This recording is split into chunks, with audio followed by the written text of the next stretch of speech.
एक ही गलती के लिए किसी को बार बार अगर आप माफ कर रहे हो तो आप माफ नहीं कर रहे, फिर आप बेवकूफ बन रहे हो और आप उसको अलाउ कर रहे हो कि मैं तो भूल के फिर से आगे बढ़ जाऊंगी। धागे कच्चे हैं इससे फर्क नहीं पड़ता, धागे को फिर से गांठ लगाई गई है कि नहीं इससे फर्क पड़ता है। आप नए रिश्ते बनाते हो, पुराने तोड़कर आगे नहीं बढ़ते। अपनी लैंग्वेज चेंज करनी है। तुमने मुझे तंग किया, तुमने मेरी इंसल्ट की, तुमने मेरी मायके में तुमने मेरे बारे में या पार्टी में मेरे बारे में ऐसा बोल के तुमने मेरे लिए जो भी प्रॉब्लम खड़ी की है ना, तो आपको इस लैंग्वेज को चेंज करके ये कहना है, आपके इन शब्दों से मुझे दुख पहुंचा है, आपके इन शब्दों से मुझे जो है ऐसा फील हुआ कि मेरी इंसल्ट हुई है। तो अगर आगे से आप इन शब्दों का ध्यान रखेंगे तो हमारे लिए अच्छा रहेगा। जैसे ही आप ब्लेम करेंगे वैसे वो अपने आप को डिफेंड करेगा, वो अपने को डिफेंड करेगा तो वो काउंटर ब्लेम करेगा, तुम कौन सा कम हो। जैसे होता है ना, लेडी कहती है मैंने अपना सारा गोल्ड तब तुम्हें दे दिया, ठीक है, अब आज मुझे तुमसे अपनी पॉकेट मनी लेने के लिए भी बेग करना पड़ता है, और फिर वो कहता है ये तो मेरा पैसा है, तुम्हारा इसमें कुछ नहीं है। तो ये अनहेल्दी रिलेशनशिप है। वो जो सोशल मीडिया पे आप दिखा रहे हो, वो खुशी दिखा रहे हो, खुश हो या नहीं हो ये उनको ही पता है। जहाँ कुछ खाली होगा, एक नेचुरल लॉ है यूनिवर्स का, उसको किसी चीज़ से भरा जाएगा, है ना। जैसे हम कहते हैं कि हवा खाली स्थान घेरती है, तो इस तरह से रिलेशनशिप में जहाँ वॉइड होगा, जहाँ खाली होगा, उसको किसी चीज़ से भरा जाएगा। मेरी लाइफ में तुम एक हिस्सा हो, लेकिन तुम मेरी पूरी लाइफ नहीं हो। बहुत सारे रिश्ते हैं जिसमें टूटी हुई शादी है लेकिन एक छत के नीचे रह रहे हैं। नमस्कार, आदाब, सत श्री अकाल। दोस्तों, हमारी जिंदगी को खूबसूरत क्या बनाता है? जाहिर सी बात है, रिश्ते। अगर रिश्ते अच्छे हों तो ज़िंदगी जो है वो खूबसूरत लगती है। ज़िंदगी जीने का मन करता है, खाने पीने का मन करता है, घूमने का मन करता है। लेकिन आज के समय में देखें तो बहुत सारे रिश्ते जो हैं वो कच्चे धागे जैसे हैं, जल्दी टूट जाते हैं, बिखर जाते हैं और हमारे पास रोना धोना आ जाता है। तो हम अपने रिश्तों को खूबसूरत कैसे बना सकते हैं? रिश्तों से संबंधित जो भी समस्याएं हैं उनसे कैसे बाहर निकल सकते हैं, इसी बारे में आज हम बात करेंगे। और मेरे साथ हैं मैडम पूनम शर्मा। मैडम, आपका बहुत बहुत स्वागत है। थैंक यू जी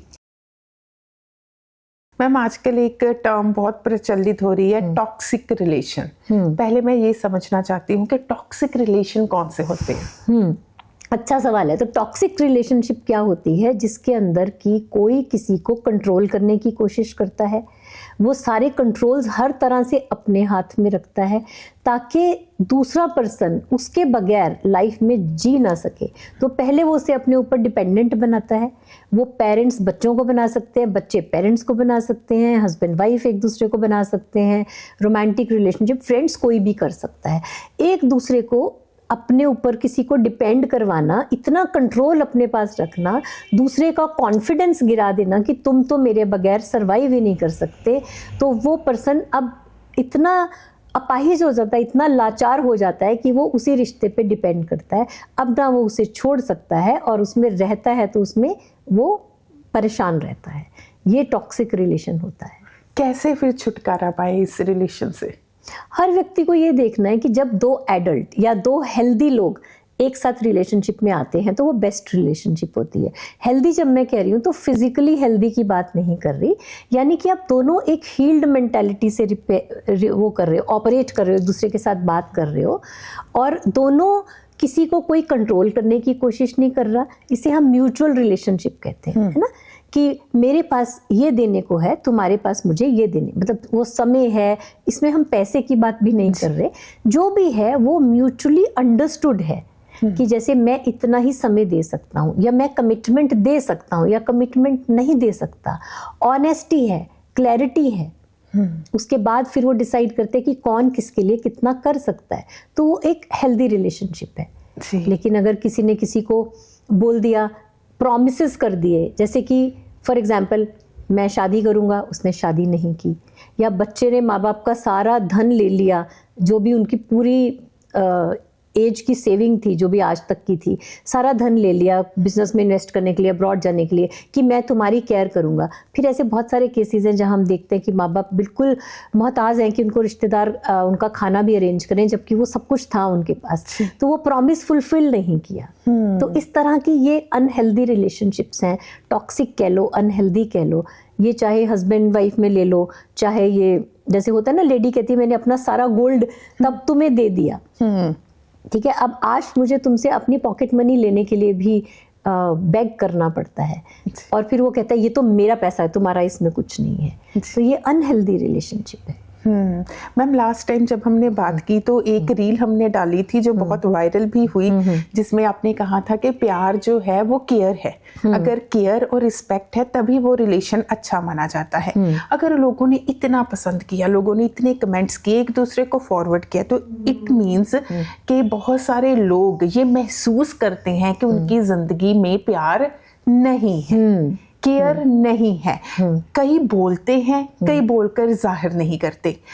ऐसा क्यों हो रहा है आजकल कि रिश्ते बनते हैं, बड़ी जल्दी बनते हैं, आई लव यू भी बड़ी जल्दी कह दिया जाता है, और उसके बाद धीरे धीरे, जब पहले स्टार्टिंग में कोई रिश्ता बनता है बहुत ही प्यारा लगता है, घंटों बातें करना, उसके बाद धीरे धीरे उसमें एक्साइटमेंट, चार्म, एक दूसरे की रिस्पेक्ट, एक दूसरे की केयर वो कम होती जाती है और शिकायतें बढ़ती जा रही हैं। इसके लिए कौन कसूरवार है? इसके लिए दोनों ही कसूरवार हैं, क्योंकि ये जो रिश्ते हैं ना, ये ट्रांजैक्शन बन गए हैं। सबसे पहले मान लो एक लड़का लड़की एक रिश्ते में आते हैं, प्रेम में आते हैं, लड़की को लगता है कि उसे कोई प्रेम करता है तो वो बहुत खुश होती है, क्योंकि लड़का उसे बताता है वो कितनी खूबसूरत है, वो कितनी इम्पॉर्टेंट है उसकी लाइफ में। हर व्यक्ति ये सुनना चाहता है कि वो कितना अच्छा है, कितना किसी के लिए किसी को उसकी ज़रूरत है, हर कोई ये बात सुनना चाहता है।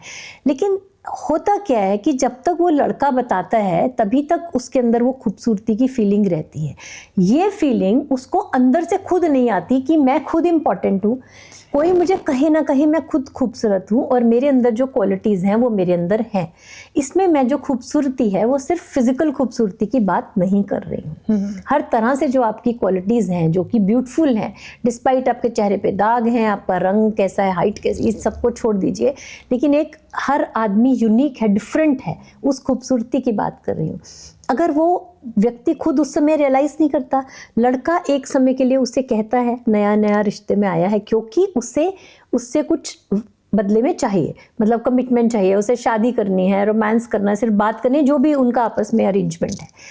अब धीरे धीरे जब ये रिश्ता पुराना हो जाता है और जिसे हम कहते हैं ना फॉर ग्रांटेड ले लिया, भाई अब तो पता ही है कि ये कहीं जाने नहीं वाली, तो ये रिश्ते में है ही, तो वो कहना बंद कर देता है और लड़की को ये महसूस होता है कि अब ये प्यार मुझसे वैसा नहीं करता जैसा ये पहले करता था। तो सबसे पहले इसका इलाज भी बता देते हैं। अब अगर आप सेल्फ लव सीखते हैं, सेल्फ लव क्या है?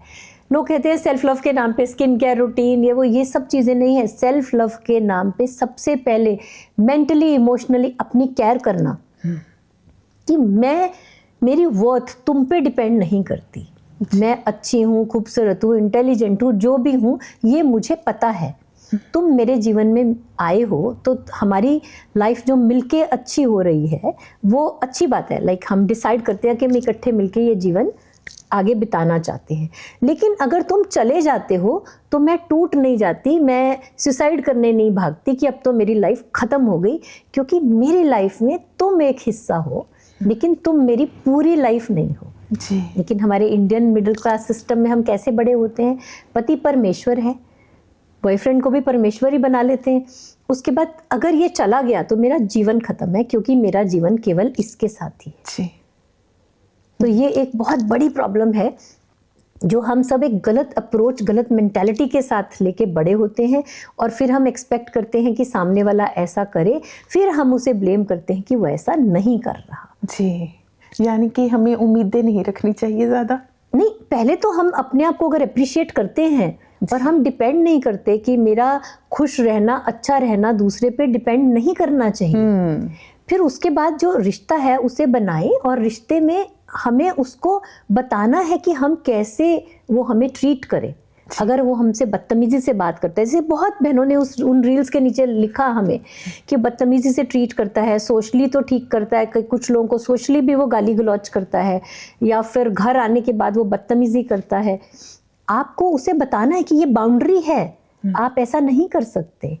चाहे वो फिजिकल वायलेशन है बाउंड्री की, चाहे वो इमोशनल है, चाहे हाथ उठाता है या गाली देता है, दोनों वेज में, या केयर नहीं करता, इग्नोर करता है, ऐसे साइलेंट ट्रीटमेंट देना भी एक तरह का टॉर्चर है।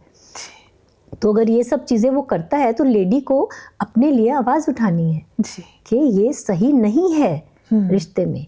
और अगर बदले में आप चाहते हैं कि वो लेडी से एक्सपेक्ट करता है कि वो उसके लिए सब कुछ करे, तो ये बराबर है, दोनों तरफ से बराबर आना चाहिए, म्यूचुअल गिव एंड टेक।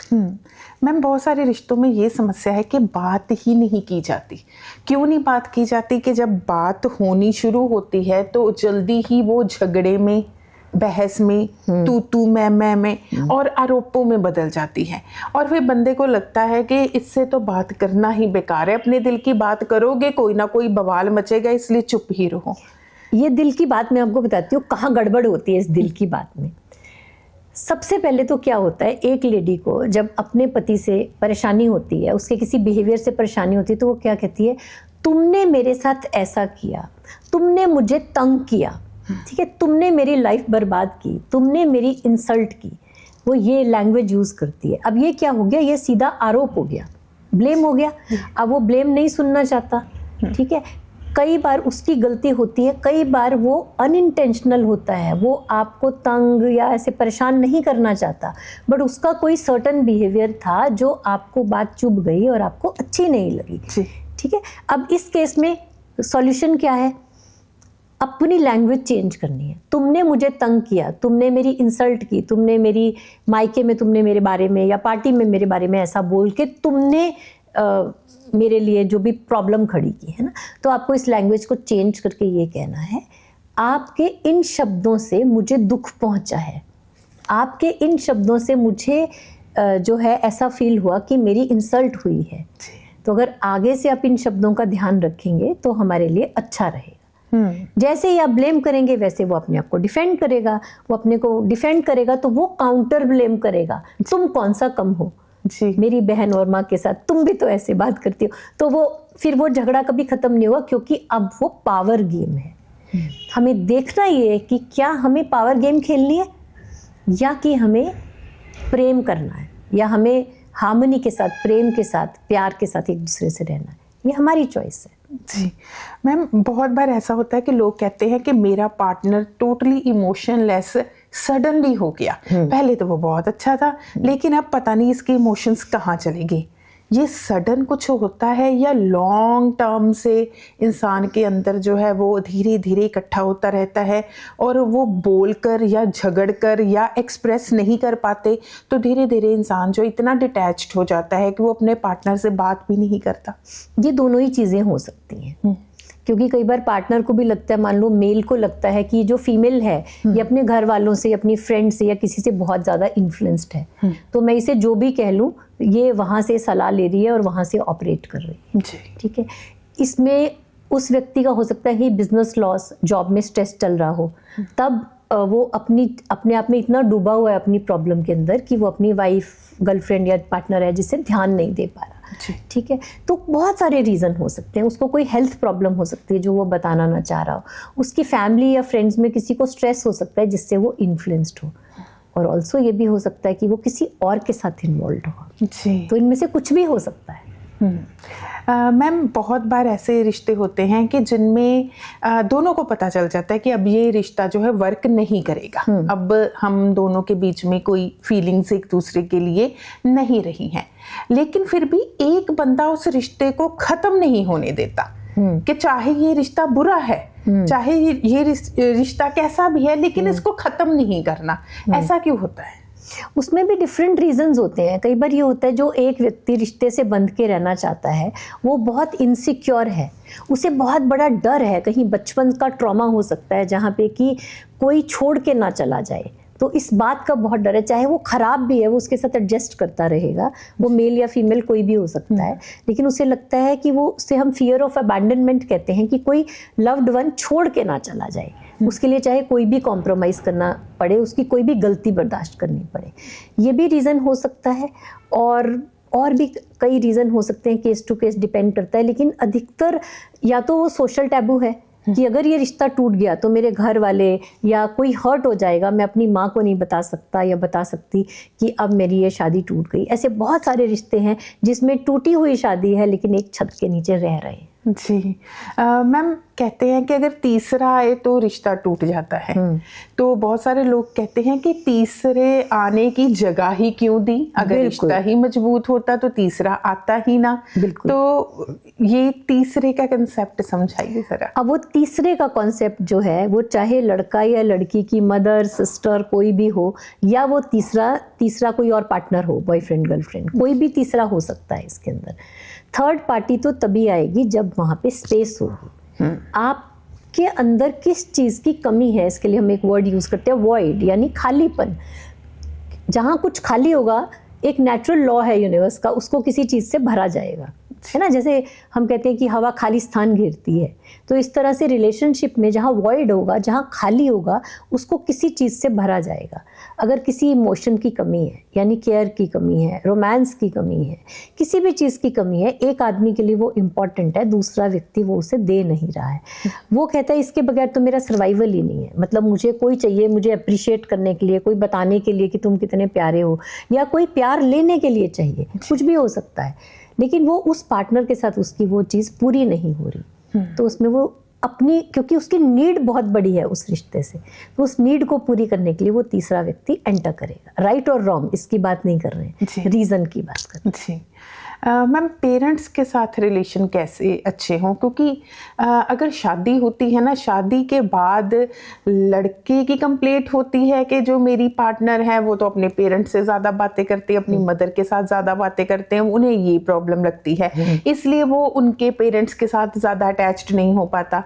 लड़की को लगता है कि मेरा घर बर्बाद करने में लड़के के पेरेंट्स का हाथ है, और कई बार दोनों का भी नहीं होता, लेकिन ये एक मिसअंडरस्टैंडिंग जो है वो क्रिएट हो जाती है। बाकी जब शादी होती है, हमेशा हमारी संस्कृति में कहा जाता है कि ये दो लोगों का मिलन नहीं है, दो परिवारों का है। फिर वो दोनों शख्स जो है एक दूसरे के परिवार के खिलाफ क्यों हो जाते हैं?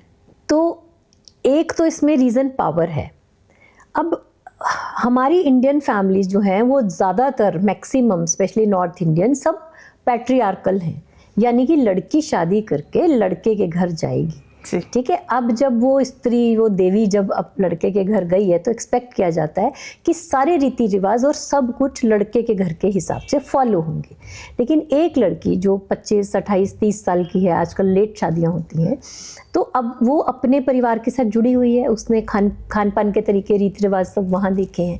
तो ये सही है कि अब जब आप पैट्रियार्कल में रह रहे हो तो आप उनके फॉलो करोगे, लेकिन पीछे जो रिश्ते हैं, जो बंधन है, जो प्यार है, उनको आप छोड़ के नहीं जाते हो। आप नए, ये सबसे बड़ी बात है कि आप नए रिश्ते बनाते हो, पुराने तोड़कर आगे नहीं बढ़ते। बिल्कुल सही। तो अगर ये बात समझ में आ जाए तो वो माँ बाप से जो बात कर रही है, अपने भाई बहन से रिश्ते रख रही है, वो रखेगी और उसे रखने भी चाहिए।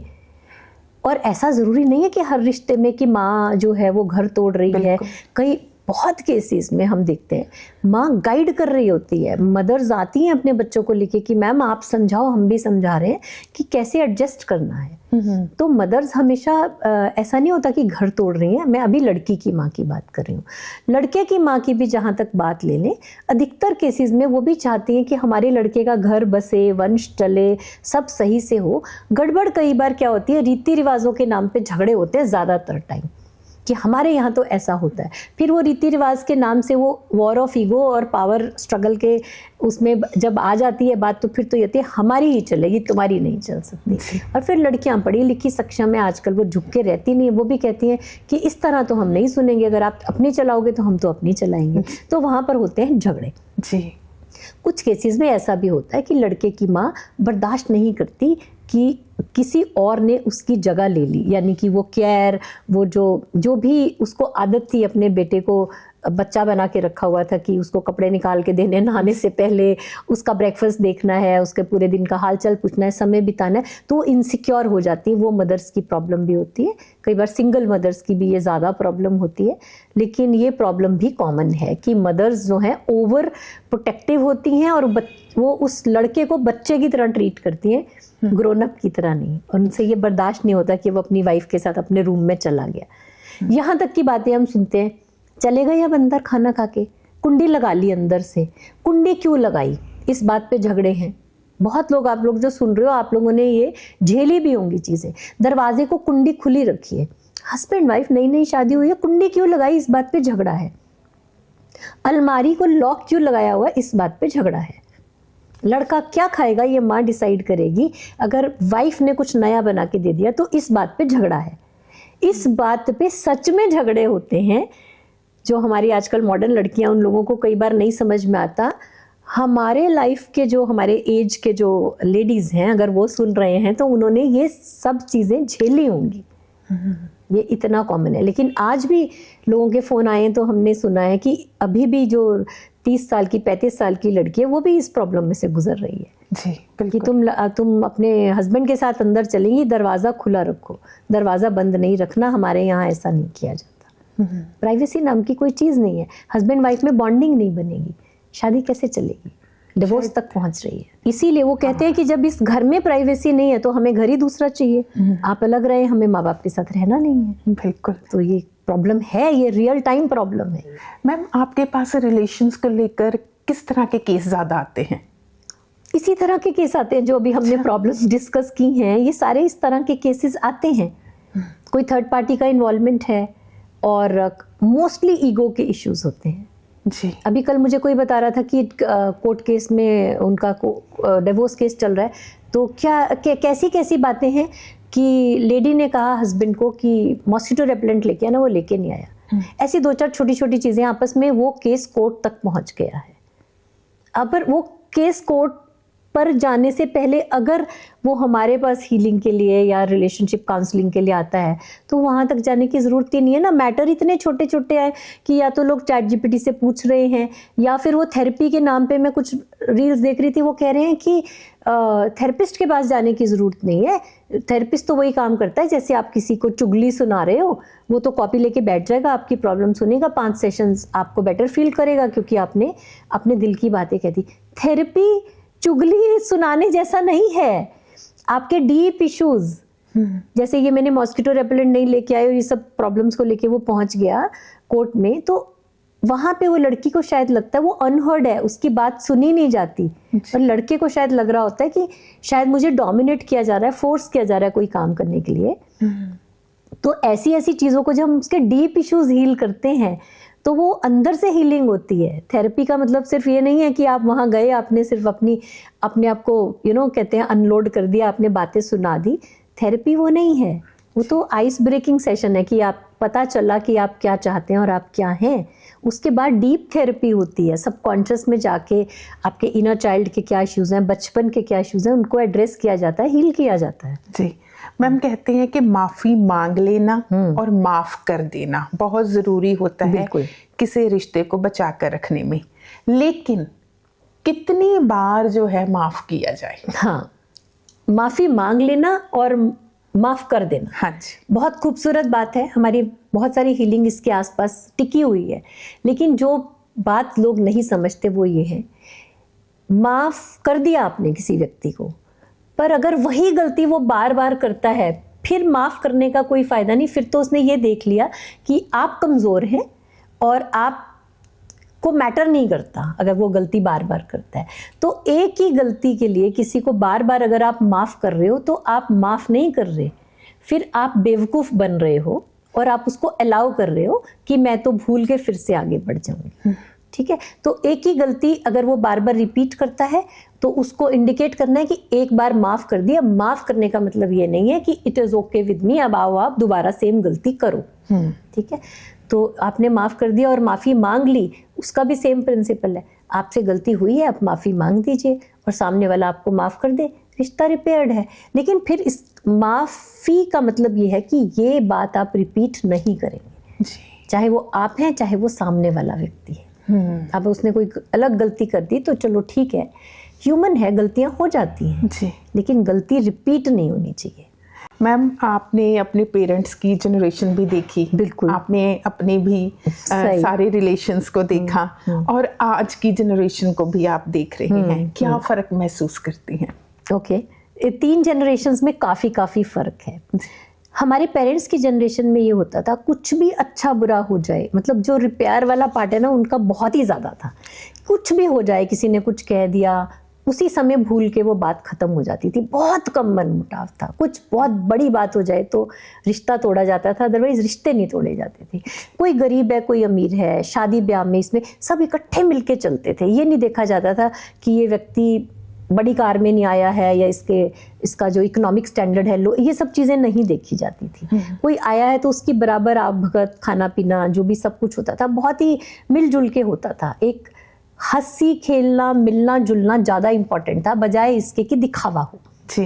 ठीक है, हमारी जनरेशन में थोड़ा सा कमर्शलाइजेशन ज़्यादा आई। हमारी जनरेशन में थोड़ा ये हो गया कि स्टाइल, ब्रांड्स और ये सब चीज़ें, इसका लेवल उसका लेवल, एक टाइम है जो आया तो हमने वो वाला ट्रांजिशन भी देखा है। तो हमारी जनरेशन थोड़ी सी ज़्यादा कंफ्यूज्ड है बिकॉज हमने अपने पेरेंट्स को किसी और तरह देखा है, फिर बीच में ये अलग फेज़ आया। ठीक है, लेकिन इसके बीच में इसीलिए हमारी जनरेशन में ज़्यादा प्रॉब्लम है बनस्पत की, हमारी जो बच्चों वाली जनरेशन है, क्योंकि उसमें हमने दोनों चीज़ें देखी हैं और उसके दोनों के बीच में खिंचाव है बहुत ज़्यादा। समझ में नहीं आता कि क्या करें।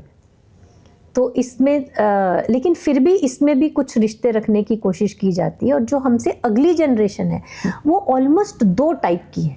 एक तो वो है जिन्होंने देखा है कि रिश्ते रखने में अच्छी बात है कि रिश्ते संभालने हैं और रिश्ते रखने हैं, लेकिन उसमें एक केयर फ्री पार्ट है जो यंगस्टर्स का है, जिसे लगता है हमें किसी की परवाह नहीं है, वी डोंट केयर। पहले होता था बच्चा भी पैदा होगा तो नानी दादी या फैमिली देखेगी, अब है हम आपस में खुश है, जापा आ जाएगी, कोई और आ जाएगा, क्योंकि सब कुछ अवेलेबल है, अफोर्डेबिलिटी है, जॉब्स भी करते हैं, सब कुछ करते हैं। तो जो अगली वाली जनरेशन है वो भी 2 तरह की है। एक तो एक्चुअली बहुत केयर करती है रिश्तों की। जी। मैं ऐसा नहीं कहूँगी कि अगली जनरेशन, मैंने सच में वो बहुत सारे ऐसे बच्चे देखे हैं जिनके लिए रिश्ते बहुत मायने रखते हैं। सारे रिश्ते, गांव में दादी नानी पड़ोसी, सब रिश्ते मायने रखते हैं। लेकिन उसमें ये भी जनरेशन है जिसके लिए कि हस्बैंड वाइफ भी ऐसे ही रह रहे हैं, ट्रांजैक्शनल ही है कि तुम कितने पैसे कमा के लाते हो, क्या है, आपस में भी वो रिश्ते उनके मीठे नहीं हैं, बहुत ड्राई हो गए हैं। जी। तो उनके चाइल्डहुड ट्रॉमेटिक एक्सपीरियंसेस हैं ज़्यादातर, और सोसाइटी के कुछ ऐसे एक्सपीरियंसेस हैं, या फिर हम गलत उसमें फंस गए, दिखावा, ब्रांडिंग, शो ऑफ, हम बेटर हैं तो जो कमज़ोर है हम उसके साथ इंटरेक्ट नहीं करेंगे, ये कौन से एरिया में रहता है। मैम, कंपैरिजन कितना हानिकारक है रिलेशंस के लिए? क्योंकि आजकल सोशल मीडिया का दौर है, तो कुछ कपल्स अपनी फोटोग्राफ से डालते हैं, घूमने जाते हैं, ये वो, और कुछ कपल्स शिकायत करते हैं कि देखो फलाने का बंदा तो इसको ये लेकर दिया, ये यहाँ लेकर गया, वो कितना प्यार करता है, हमारे बीच में वो बातें नहीं हैं। जो हम कंपैरिजन करते हैं अपने रिलेशंस का दूसरों के साथ, वो कितना को हानिकारक हो जाता है? वो 100% हानिकारक ही है, उसमें परसेंटेज तो है ही नहीं हानि की, हानिकारक ही है। क्योंकि दूसरे का क्या सिस्टम है, उसका बजट क्या है, अब उसको हम अपने साथ कंपेयर करेंगे तो हम ये नहीं सोच सकते ना कि उसने क्या कपड़े पहने हुए हैं, क्या ऐसा हैंडबैग उठाया है, कहाँ वेकेशन में जाता है। अब आपके हस्बैंड की जो सैलरी है या आपकी जो सैलरी है, फैमिली का जो बजट है, आप उसी के हिसाब से अपने बच्चों को, अपनी वेकेशन, अपना हंसी खेल, क्योंकि अब फिर से बात वही आ गई कि अब वो दिखावा कि आप कौन से कंट्री में वेकेशन के लिए, कौन से होटल में गए, कैसे कपड़े पहनते हैं, कौन सी गाड़ी चलाते हैं, ये सब दिखावा हो गया।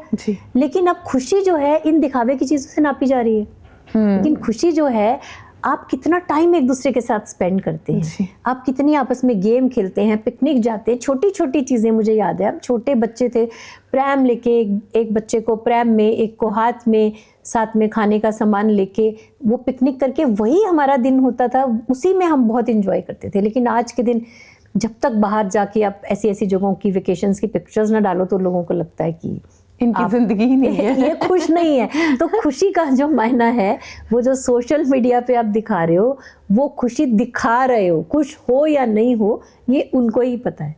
लेकिन खुशी जो आपस में हम इकट्ठे खाना खाते हैं, एक दूसरे का सुख दुख जानते हैं, एक दूसरे का दिन कैसा गया, जो हम समय बताते हैं, वो एक्चुअली खुशी है। मैम बहुत सारे लोगों की शिकायत होती है कि हमारे रिश्ते को तो नजर लग गई। नजर लगती है? रिश्ते को कोई नज़र वज़र नहीं लगती है। देखो अल्टीमेटली अगर ये तो ब्लेम शिफ्ट करने की बात है कि आप हंस खेल रहे थे, हाँ, तो वो दिखावे का आप ना करिए। दिखावे के रिश्ते को तो नज़र लग सकती है, लेकिन जो अंदर से बॉन्डिंग है उसको कोई नज़र नहीं लगती। वो आप आपस में एक दूसरे के साथ अगर हमारी बॉन्डिंग अच्छी है, कम्युनिकेशन अच्छा है और एक दूसरे पे विश्वास है, तो कोई नज़र वज़र नहीं लगती। जी मैम, रिश्ते हमारी ज़िंदगी को जो खूबसूरत बनाते हैं। बच्चे का जन्म होता है तो उसे सबसे पहले माँ बाप का प्यार मिलता है, और कहते हैं कि जब बच्चा पेट में होता है तभी से ही रिश्तों को महसूस करने लगता है। बिल्कुल। और सारी उम्र हमें रिश्तों की ज़रूरत पड़ती है। बिल्कुल। लेकिन आज के समय में अगर देखा जाए तो रिश्तों में बहुत तनाव है। सिर्फ मैं यहाँ पर गर्लफ्रेंड बॉयफ्रेंड या पति पत्नी के रिश्तों की बात नहीं करूँगी। माँ बाप के साथ, भाई बहन के साथ, पति पत्नी में, सबसे पहले तो एक जनरल क्वेश्चन कि रिश्तों में इतना तनाव आ क्यों गया? क्योंकि जैसे आपने कहा कि रिश्ते जो हैं वो कच्चे धागे की तरह होते हैं। रिश्ते अब कच्चे धागे की तरह नहीं हुए, रिश्ते शुरू से ही कच्चे धागे की तरह थे।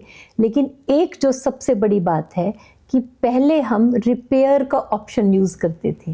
कुछ फट गया है तो उसे सी लो, उसमें बटन लगा दो, उस पर पैच लगा दो। रिश्तों में ये करना बहुत ज़रूरी है। रिश्तों को आप कपड़ों की तरह ना यूज़ करें कि क्योंकि मार्केट में इतना अवेलेबल है, क्योंकि इतना ऑप्शन है, तो ये काम नहीं कर रहा तो जल्दी से दूसरा ले आओ।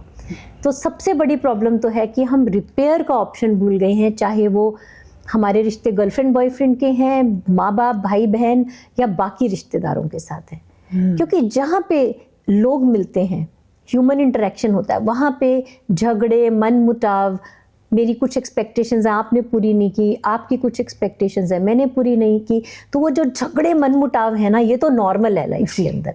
लेकिन पहले हम माफ़ करके फिर से उन रिश्तों में हम रिपेयर उसको करके हम उनको फिर से खूबसूरत बना लेते थे। लेकिन अब लगता है कि तुमने मेरे साथ ऐसा किया, एक तो बदले की भावना हम रखते हैं, फिर उसके बाद हम सोचते हैं कि अब तुम मेरे घर ही मत आओ क्योंकि तुम मेरे वेल विशर नहीं हो।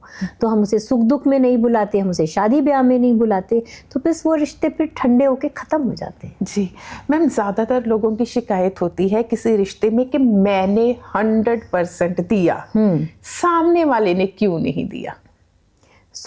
ये डिपेंड करता है रिलेशन टू रिलेशन कि किस रिश्ते में आपने 100% दिया। अब अगर आप किसी के लिए कर रहे हैं, ओवरबोर्ड जाके कर रहे हैं, यानी आप नहीं कह रहे हैं कि मैं अपना कुछ सेक्रीफाइस करके आपके लिए बहुत ही ज़्यादा करूं, लेकिन मैं करे जा रही हूं, तो वो मेरी प्रॉब्लम है, क्योंकि उसमें मेरी कहीं नीड है कि मुझे तुम्हारी ज़रूरत है, तो मैं तुम्हें ओवर दे के मैं अपने कंट्रोल में रखूं। लेकिन तुम्हें उसकी ज़रूरत नहीं है, तुम कहते हो तुम करते या ना करते, वो चॉइस तुम्हारी थी, मैंने मांगा नहीं था। अब करते करते वो सेकंड पर्सन तो सामने में इतना इंटरेस्टेड है नहीं, तो वो थोड़ा बहुत करता है जितना वो कर सकता है। तो ये कई बार देने वालों की गलती होती है। अक्सर लोग इस बात को नहीं समझते, पर कई बार जो ओवर करते हैं, ओवर केयर, बिना मांगे किसी को देना, सैक्रिफाइस करना, और फिर उस सैक्रिफाइस के बदले में एक्सपेक्ट करना कि ये मेरे लिए उतना नहीं कर रहा जितना मैंने इसके लिए किया। जी मैम, जाते जाते टिप्स दे दीजिए रिलेशंस को लेकर, कैसे हम खूबसूरत रिश्तों में रहें। सबसे ज़्यादा खूबसूरत रिश्ते का जो सबसे ज़्यादा इम्पॉर्टेंट बात है वो है कम्युनिकेशन। कुछ भी आपको मिसअंडरस्टैंडिंग हो एक दूसरे से, तो सबसे पहले क्लैरिटी कर ले। उस क्लैरिटी में जो छोटी सी लड़ाई होगी उससे ना डरें, क्योंकि वो छोटी सी लड़ाई अवॉइड अगर आप करोगे तो बाद में बहुत बड़ा वॉर हो जाएगा। तो छोटा सा जो आपस में आर्ग्यूमेंट है, जहाँ उसमें आपकी गलती है जो आपने पहले नहीं देखी थी, आपकी है तो आप मान ले, दूसरे की है तो वो मान लेता है तो ठीक है, समझ लें। ज़रूरी नहीं कि उसे फोर्स करना है कि अब तुम नीचे हो और माफ़ी मांगो, ऐसे रिश्ते नहीं चलते। अगर उसने मान लिया है, रिपीट नहीं करता है, ठीक है, लेट गो। कम्युनिकेशन बहुत इंपॉर्टेंट है। फिर रिपेयर, अगर कुछ टूट गया है, धागे कच्चे हैं इससे फ़र्क नहीं पड़ता, धागे को फिर से गांठ लगाई गई है कि नहीं, इससे फ़र्क पड़ता है। जी, तो इसलिए आप कंपेयर ना करें दूसरे से। एक पंजाबी में भी एक कहावत है ना, दूसरे की पक्की देख के अपनी कच्ची गिरानी नहीं चाहिए। तो दूसरे को देख के आप अपने घर में झगड़ा ना करें कि दूसरा क्या बेटर कर रहा है। अपने रिसोर्सेज के हिसाब से अपने रिश्ते बनाएं और दूसरों से कंपेयर ना करें। कम्युनिकेशन अच्छा रखें। कुछ भी गड़बड़ हो गई है तो पहले रिपेयर करें, तोड़ने का ऑप्शन तो हमेशा रहेगा।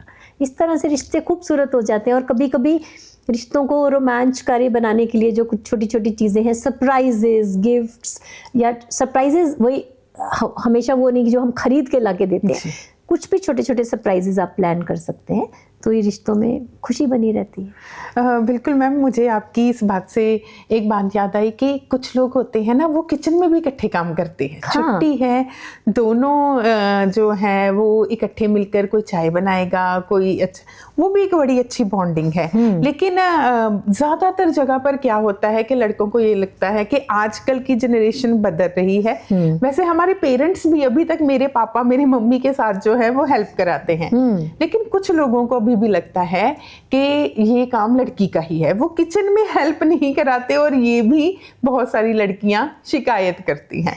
तो ये जो लड़कियां शिकायत करती हैं, अब किसी और के बच्चे को तो हम नहीं संभाल सकते क्योंकि उनकी मम्मी ने उनको ठीक से पाला नहीं है, लेकिन आप अपने लड़कों को ज़रूर बराबर एजुकेशन दीजिए। अपने बेटे और बेटी को बराबर, जितना बेटी को ड्राइविंग करना, बाहर के सारे काम करना, वो सारी जॉब संभालना, वो सब हम सिखाते हैं, लड़के को भी किचन में सारा कुछ खाना बनाना और मिलजुल के दोनों को काम करना आना चाहिए।